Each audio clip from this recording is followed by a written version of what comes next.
So I went to the library today. I was actually kind of thrilled that I found lots of the questions that I had kind of at the back of my mind, and I don't really know how to approach in order to answer for myself.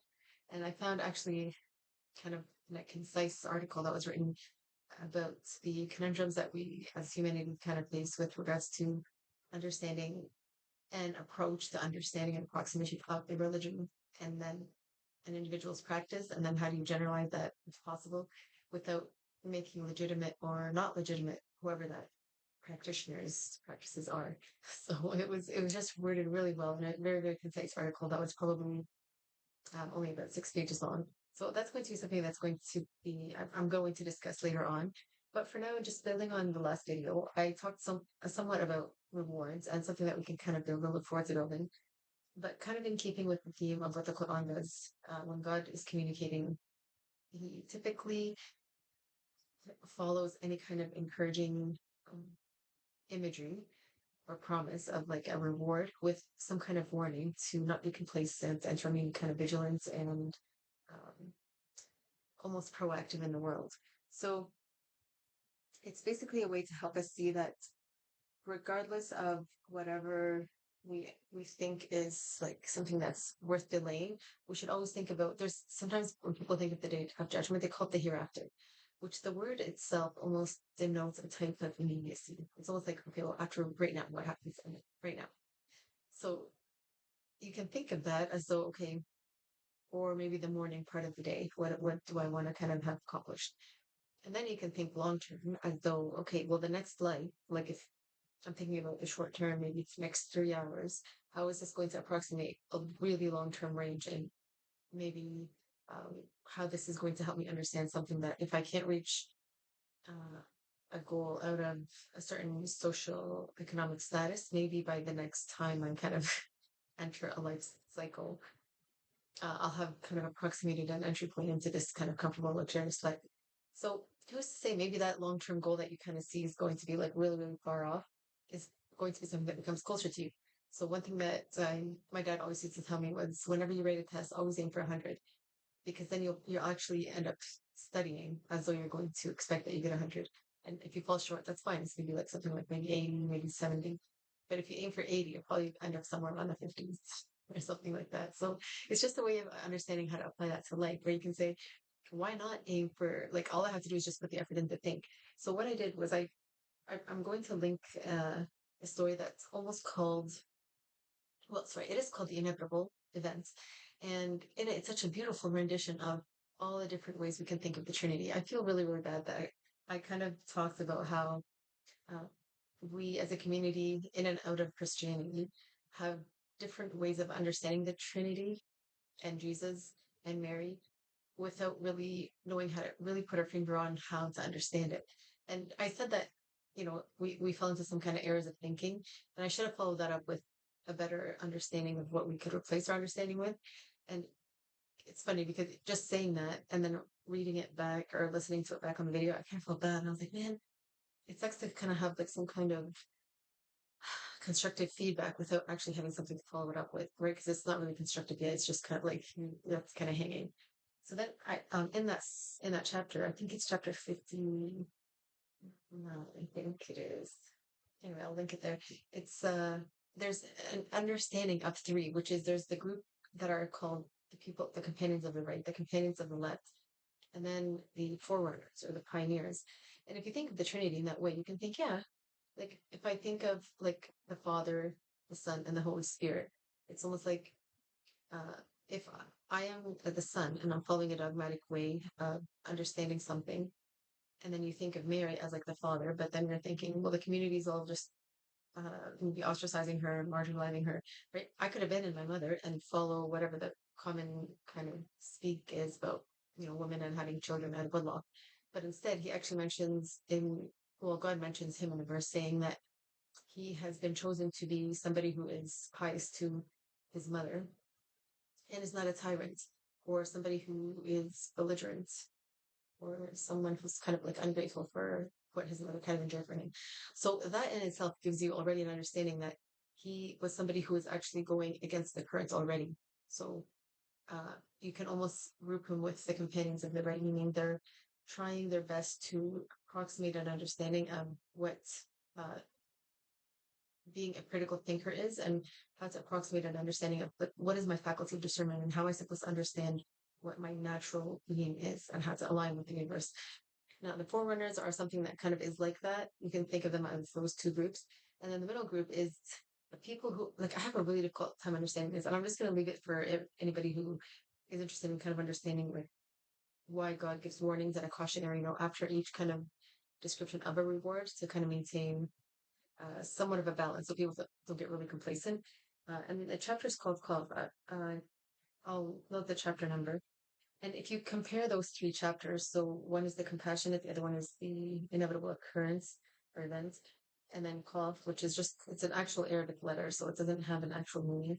Uh, each one you'll find has a very distinct voice or tone. So Qaf is actually something that is, it's just uh, repeated imagery of how difficult it can be to fall into error and then be held accountable for it and not have anything to kind of support you as though to kind of intercede and help you out. So it's just like it's just you and you've got nothing and how are you gonna react?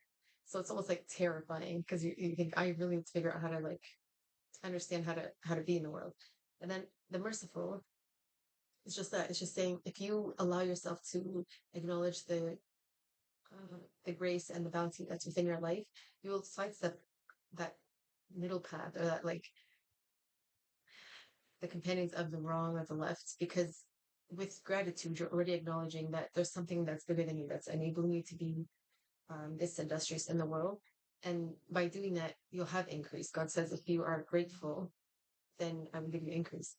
So it's a great way to compare the two so that we're not stuck in just assuming of um, the divine as just one thing or another or contradicting each other to the point where you're just like I can't understand any of this and kind of just want to throw it all out.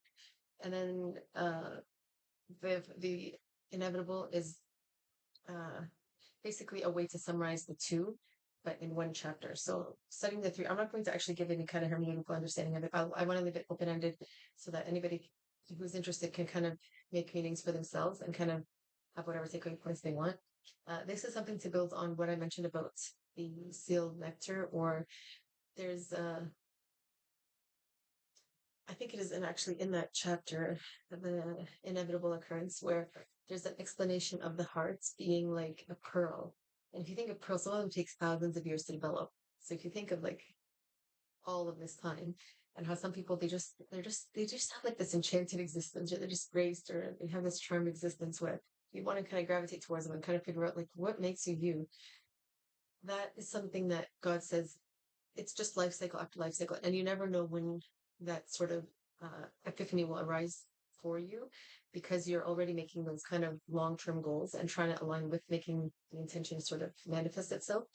And then before you know it, and like some people say, you know what, you're too young to have this much understanding, but Enes was a companion of the prophet who had that kind of high goal.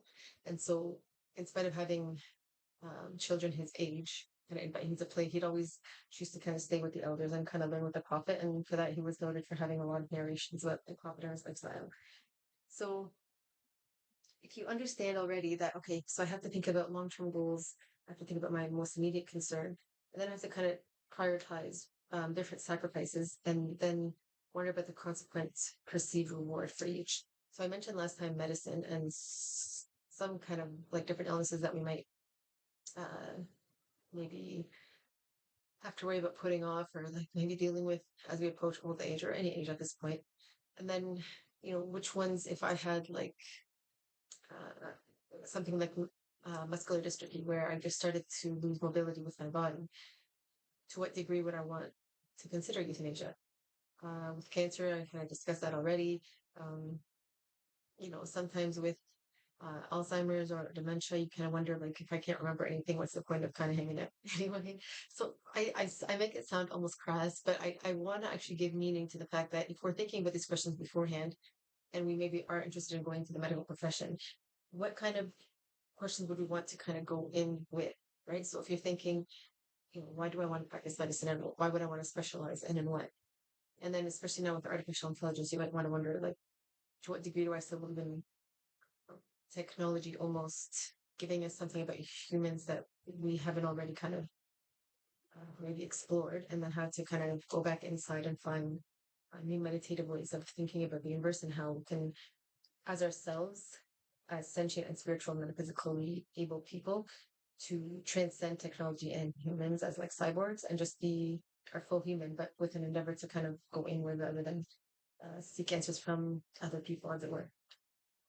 Doing that is actually, well, I'll leave that until the next article, but it's just really, it was such a enlightening article because it spoke to everything that I'm kind of grappling with, but I don't necessarily have the authoritative support yet, I guess, as it were, until today, where it's the author just does a really, really good job of elucidating that by finding basically what I just said in yourself, kind of like an identity that's formed and kind of crystallizing in memory and in your mind, it becomes like your identity that you live.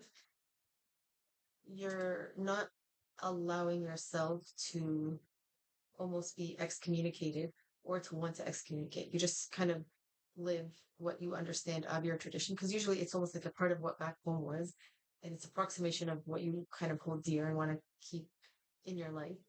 And then what you've habituated yourself to become something that's kind of, they call it like a diaspora, which is something that's different from where it originated. And so you're basically at the mercy of the context as it is, and then whatever the culture enables. So sometimes, well, right now, it's like with Amazon and other kind of global websites like that, you can order things and bring things to kind of like a home-like environment, but it's not going to be the same as having that culture that's actually wherever your original maybe home country was. So all of these things are a great way for us to kind of build an identity that gives us a way to almost habituate a positive understanding of, if I go into the study of one tradition, how am I going to be viewed? And then how can I almost make sure that I don't feel threatened or like I'm an intruder, or that, I have to explain myself, or that I have to say why or why not I don't or do want to practice a certain way. So it's just something to kind of give us confidence to try, and then you'll know you know that you'll get inspired anyway because God is with you, and He's almost saying this is what you're created for. So in taking the path, you already are starting. So I was going to look for books that talked about the descriptions of the divine and try to compare the two. But I think I'm just going to leave it as it is, where I'm going to actually leave it to my audience to kind of wonder about, if I was to think of one historical character that I see for some kind of effect that they had, how would I envision their belief to be? And then how would I envision you wanting to follow who they are? And then in doing so, you're approximating yourself to what they can kind of produce in the world, but you're doing it for yourself. So you'll understand what kind of strengths you can build on, how you might have done things differently. And then in that way, you can have an approximate understanding of, do I just want to retire and have kind of like a easy end in my life, or do I still feel like I have a lot of energy and a lot of output that I kind of like to contribute to? After that, I think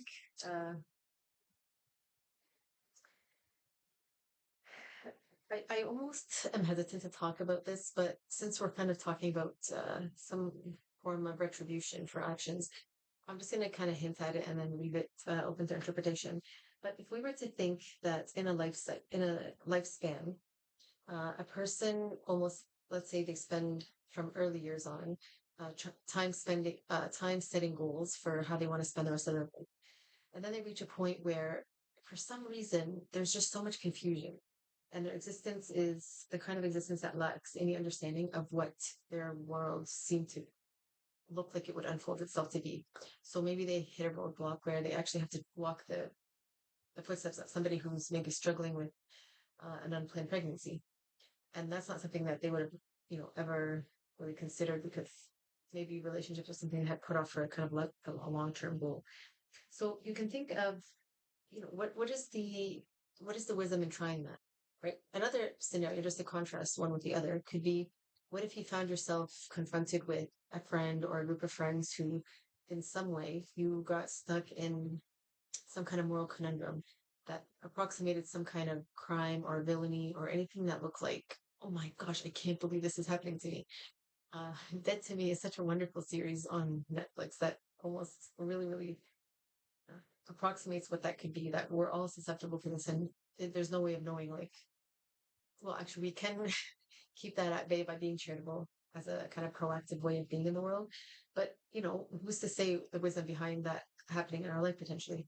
So the prophet's time, there was a clan called,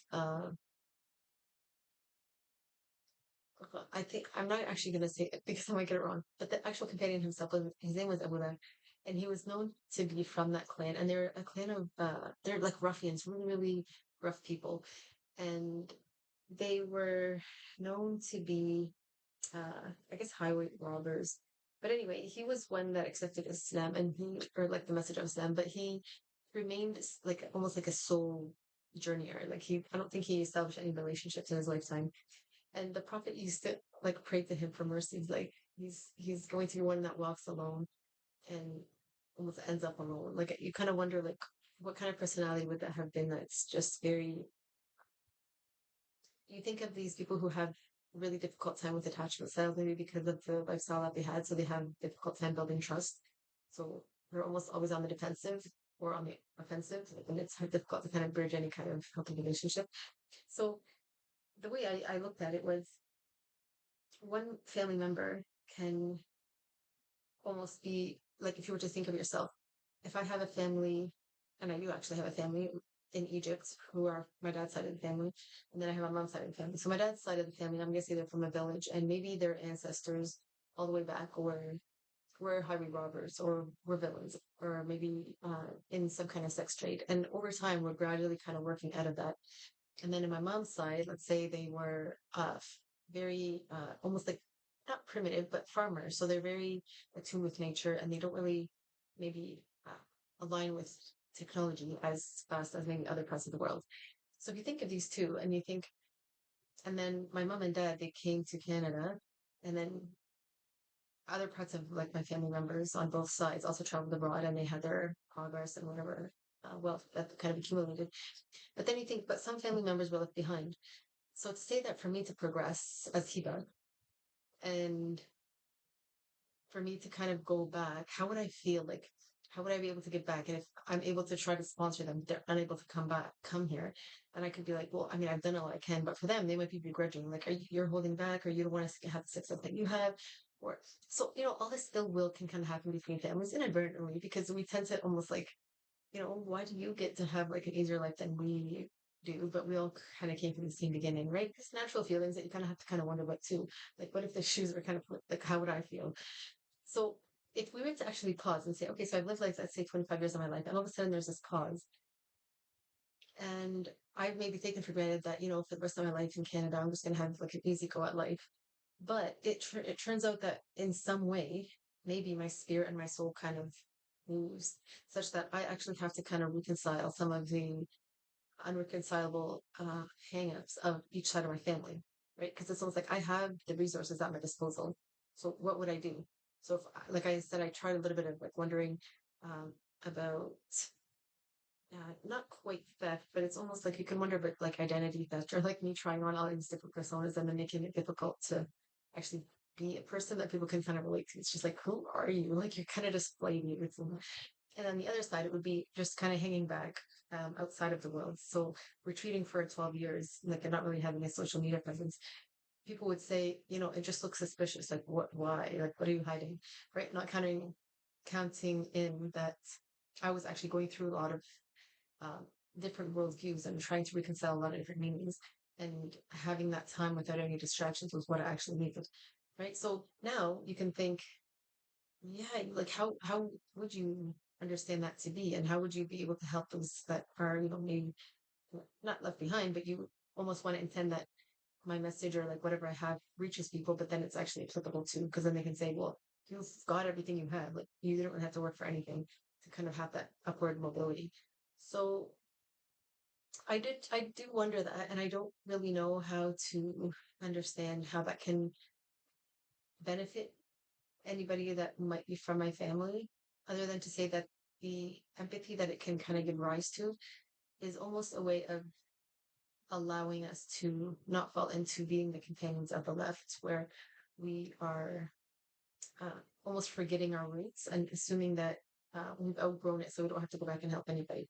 Because who's to say, like, uh, if we know that our families and our connections are basically what give us some kind of nets or safety in the world, and one falling could actually mean everybody falls. So it's almost like if I take the proactive almost initiative and just assume, well, I can't actually help you, and I don't want to seem like I'm pitying or being like extra charitable to the point of making me feel like inept at trying on your own. How would I help you? So some might say uh, there's the possibility that if you've reached enlightenment, let's say at 25, 30, where you have a really good grasp of how the universe works, but you haven't accumulated any money yet because you're not sure, like how with an understanding of the universe do I make money? You know, some people say missionary work is not really a business or like a lifestyle to make money. It's just an understanding of the world. And oftentimes people are just volunteering. And then usually they have people who are fundraising to kind of keep them sustained and grow. So then you think, yeah, so then what happened? Like, how's this person supposed to make money? And that could just be it. That maybe somebody who has already accumulated a lot of goodwill in the world by maybe, having an entrepreneur business and then wanting to give back, they just somehow inherit that soul that's enlightened. So then they continue to give. And then I'm not necessarily held back, but in trying out these new lifestyles, I'll find out ways to proactively make money while aligning with an ethic, right? So it's not necessarily win-lose. It's like, well, what does this person who is struggling with this family really gaining? And the gain is that I, as a person, don't have to feel like uh, I come off as like pretentious, right? Because people are like, you're so high and mighty now, we can't reach you, or like, there's just this like kind of like snobbery that tends to kind of find itself somewhere, and I don't really know how to pinpoint like what's the best way to say, I want to help. I don't want to assume that life in one part of the world is easier than the other. Like there's struggles everywhere. They're just different kind of struggles. And giving a helping hand can somehow enable dependency or codependency where people just don't want to learn a trade and they just expect, like handouts or whatever it is. So in actually trying on these different personalities, then you can say, I can relate to what you're going through because over here, like I'm in the same scenario. Tell me what you do and I'll tell you what we do. And then maybe we can make a healthy living or like find new corrective ways of thinking of something that's maybe like sexuality or sexual sex work. Like what's the difference between somebody who's lost in like slave trade and somebody who's a professional escort, right? You can think of like there might be an approximation there where you both maybe have lack of control, but maybe one seems to have accumulated some kind of influence where they are able to build a boundary where maybe in other parts of that almost class, there isn't as much. So the idea here being that you don't have as much boundaries is something that can be like a common ground. And you're kind of wondering about, well, how do I build that? And how do I understand where to find my assertive self? So the way I'm wondering about this is sometimes we think about quick routes to like affluence and wealth is the way to happiness or to like sustained wealth. And maybe now with young entrepreneurs and quickly making money online, it's not something that's so out of reach. If you've been, for example, in North America for a while, but I'm talking more about families who have somehow class differentials from different countries in the world, where because they've traveled, um, they may have been able to sustain a almost like a pioneering way of living that's helping with upward mobility, but still not as high as what might be perceived back home. So people just assume, well, if you made it to North America, then you're probably like in heaven, right? They don't understand that it's still a struggle. Like standards of living are still pretty high. And it's sometimes hard to make ends meet. So almost like breaking those stereotypes or those sentiments of like you just forgot about us and we're like nothing to you is something that I think is necessary because it helps us understand why having religion as a barrier can almost create a way of thinking of almost putting guilt on people as though it's not religious of you to and then continue on like they'll say to abandon people or to abandon kinship or to not be charitable with your money or to but then sometimes people rely on that as an excuse to constantly like guilt trip, whereas you might think, okay, but take the initiative and then review yourself as well, and if everyone does that then we're all winning. So this is what I think would kind of contribute to an understanding of what the companions of the left are. That kind of that middle group. It's very gray. It's hard to understand how any one person's individual hell won't impact anybody else's, or how you're kind of like purgatory, or like I'm trying to make ends meet and I don't really know where to find myself yet. But you've got like a circle of friends who have it figured out, some who aren't, maybe way less figured out, and you're all trying to intermingle together and you're trying to understand, how do I want to identify with, and like how do these different influences impact me and my understanding of my own capacity and how I can kind of be myself. So that I'm going to leave for the audience to kind of figure out on their own, for their own context and their own individual way of understanding how to relate these three kind of groupings for themselves, and re-understand within the construct of a Trinity, as we don't want to negate what we understand of tradition from 2000 years ago and like write off Christ or Jesus or his time, because it's such a foundational way of having something that's so rooted continue to build, rather than uprooting it and throwing it away altogether and then just say, okay, well, I'm going to start from Muhammad's time, right? Because then you think, but I mean, we have so much to learn from Jesus and from Moses. And to throw that all out is like, no, because, and if you even think of Moses, you think he's somebody who wanted leniency for Muhammad in the form of worship and prayer. So to say, if you're going to be going way back before that to Ibrahim, you can say he was somebody who spent almost all of his youth wondering about the universe and how to align with monotheism. So you think maybe with Hinduism, a lot of the time it sounded like they spend a lot of time dedicating certain worships to certain days.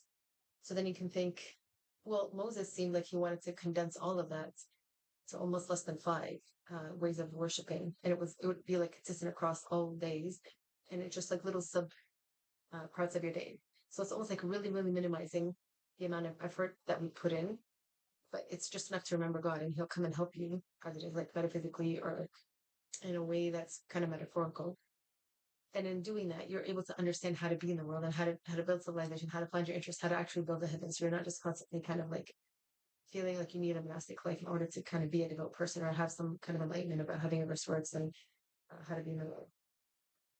So I'm going to leave it at that, and hopefully this will be kind of like a segue into how to look forward to building life, even if you're midlife.